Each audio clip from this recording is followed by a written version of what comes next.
کہ اللہ کے رسول صلی اللہ علیہ وآلہ وسلم حضرت جابر بن عبداللہ رضی اللہ تعالیٰ عنہ روایت کرتے ہیں، فرماتے کہ مدینے میں ایک شخص وفات پا گیا اور ہم نے اسے غسل دیا اور ہم نے اس کو خوشبو لگائی اور ہم نے اس کا جنازہ اٹھایا اور ہم لے کر در اقدس پر حاضر ہوئے اور ہم نے اللہ کے رسول صلی اللہ علیہ وآلہ وسلم سے عرض کی کہ حضور آپ جو ہے وہ میت کا جنازہ پڑھا دیجئے۔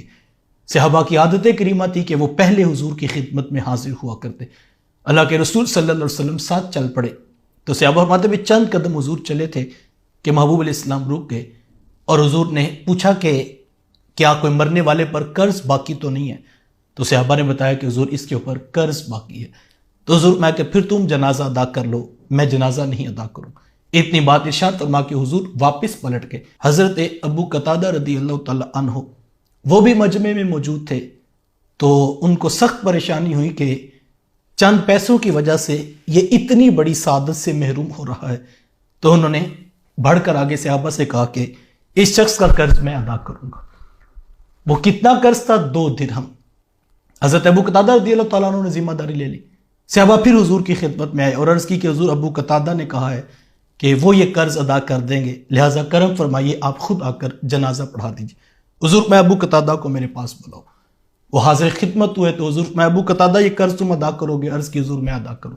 حضور میں پورا ادا کرو گے؟ عرض کی حضور پورا ادا کروں۔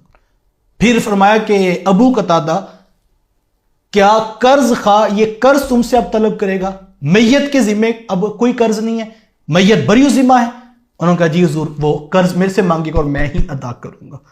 آقا کریم علیہ السلام تشریف فرما ہوئے اور حضور علیہ السلام جلوہ فراز ہوئے اور آقا کریم علیہ السلام نے جنازہ پڑھا دیا۔ جنازہ کی تدفین مکمل ہوئی، صحابہ اٹھ کے گھروں کو چلے گئے۔ صبح حضرت ابو قتادہ رضی اللہ تعالیٰ عنہ اللہ کے رسول صلی اللہ علیہ وسلم کی خدمت میں حاضر ہوئے۔ جیسے ہی ملاقات ہوئی تو حضور نے فوراً پوچھ لیا ابو قتادہ وہ کل والے قرض کا کیا بنا؟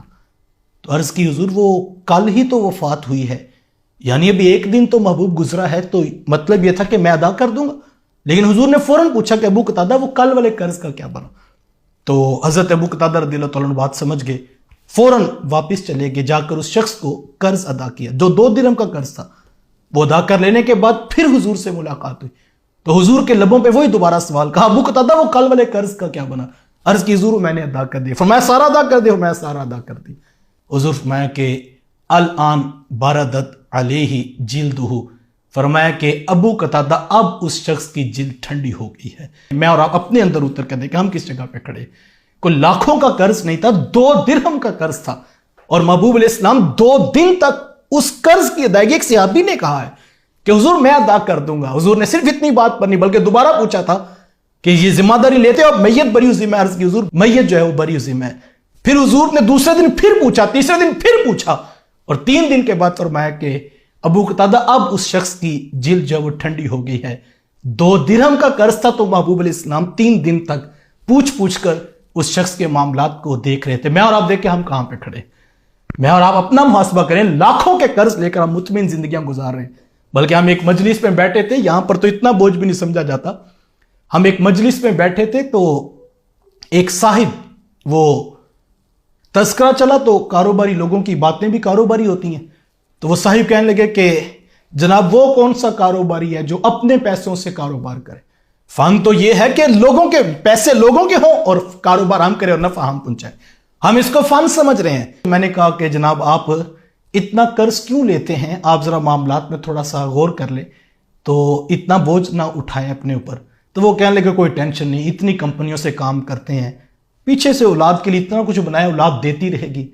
تو میں نے کہا کہ آپ زندہ سانسوں کے ساتھ قرض اپنی جیب سے دینے کے روادار نہیں، جو لیا آپ نے ہے، اور یہ امید کریں کہ آپ کی اولاد آپ کے مرنے کے بعد آپ کا قرض جو ہے وہ اتارے گی، تو یہ کبھی نہیں ہوگا۔ اتنا بوجھ نہ اٹھائیں، بوجھ اتنا ہی اٹھائیں جو میں اور آپ نبھا سکیں۔ نبی رحمت صلی اللہ علیہ وسلم کے صحابی ہیں حضرت سعد بن اطول رضی اللہ تعالیٰ عنہ، ان کا بھائی جب وصال کر گیا اور حضور میں سعد بن اطول تیرے بھائی کو روک لیا گیا ہے۔ اللہ اکبر، یعنی آخرت کے معاملات کو میرے حضور دیکھ رہے تھے، تو حضور میں تیرے بھائی کو قرض کی وجہ سے روک لیا گیا۔ تو عرض کی حضور میرے بھائی نے 300 درہم جو ہے وہ ترکہ چھوڑا ہے، اور ان کے بچے چھوٹے چھوٹے ہیں اور میں ان کے اوپر یہ خرچ کرنا چاہتا ہوں۔ تو حضور میں نہیں، پہلے قرض ادا کرو۔ پھر وہ صحابی گئے اور انہوں نے جا کے سارا قرض ادا کر دیا۔ تو حضور کی خدمت میں آئے تو حضور فرمایا کہ قرض ادا کر دیا، عرض کی حضور قرض ادا کر دیا، صرف 2 درہم رہ گئے ہیں اور وہ ایک عورت کے ہیں اور اس کے پاس گواہ نہیں ہے. جب اس کے پاس گواہ نہیں ہے تو اس کے بنتے نہیں، میں نے وہ نہیں دیے. تو حضور میں وہ بھی سچی ہے، اس کا بھی قرض ادا کر دو. 1 درہم کا قرض میرے حضور چاہتے ہیں کہ میرے کسی صحابی کے اوپر بوجھ نہ پڑے. اور اللہ کے رسول صلی اللہ علیہ وسلم خود جو ہے وہ 1 درہم کے اوپر امت کو پیغام دے رہے ہیں. یہ پیغام امت کے لیے باتیں تھیں، لیکن ہم دیکھیں ہم کس جگہ پہ اوپر کھڑے ہیں. ہم نے لاکھوں اٹھا لیے اور ہم نے لاکھوں ہڑپ کر لیے اور ہم مطمئن ہو کے زندگیاں گزار رہے ہیں. شب برات کی آنے والی رات برکتوں کی رات ہے، جس کے اندر فرمایا گیا کہ قبیلہ کلب کی بکریوں کے بالوں کے برابر گناہ گاروں کو بخش دیا جاتا ہے. لیکن اس توبہ والی رات، اس برکتوں والی رات، اس عظمتوں والی رات سے قبل میں اور آپ سچی توبہ کرنا چاہتے ہیں تو پہلے اپنے معاملات میں غور کریں. اپنے بہن بھائیوں سے شروع کیجئے، اعز و اقربا سے شروع کیجئے، ماں باپ. یہ تو باقاعدہ علماء نے اس بات کو گنوایا، احادیث رسول میں آتا ہے کہ جس شخص کے ماں باپ اس سے ناراض ہیں، حضور میں جہاں اتنی رحمتیں برس رہی ہیں، ماں باپ کے نافرمان کو اس برکتوں والی رات سے بھی کچھ نصیب نہیں ہوگا. تو میں اور آپ اگر کسی کا 1 روپیہ بھی اگر ہمارے پیسے میں شامل ہے، ہمارے کاروبار میں شامل ہے، تو میں اور آپ اس کے اوپر بار بار غور کریں. اور سچی توبہ کا تقاضا یہ ہے کہ میں اور آپ اپنے عمل کا محاسبہ کر لیں، اور جب وہ ہم ادا کر لیں، حقوق العباد کے معاملات تلافی ہو جائے، لین دین ختم ہو جائے، تو پھر ہم جب توبہ کریں گے تو یقیناً اللہ کی رحمتیں منتظر ہیں. اللہ تعالیٰ مجھے آپ کو کامل توبہ کا رستہ اختیار کرنے کی توفیق مرحمت فرمائے. معاشرہ کی اصلاح پہ اور زیادہ ویڈیو سب سے پہلے دیکھنے کے لیے میرے اس یوٹیوب اصلاح معاشرہ چینل کو ابھی سبسکرائب کریں.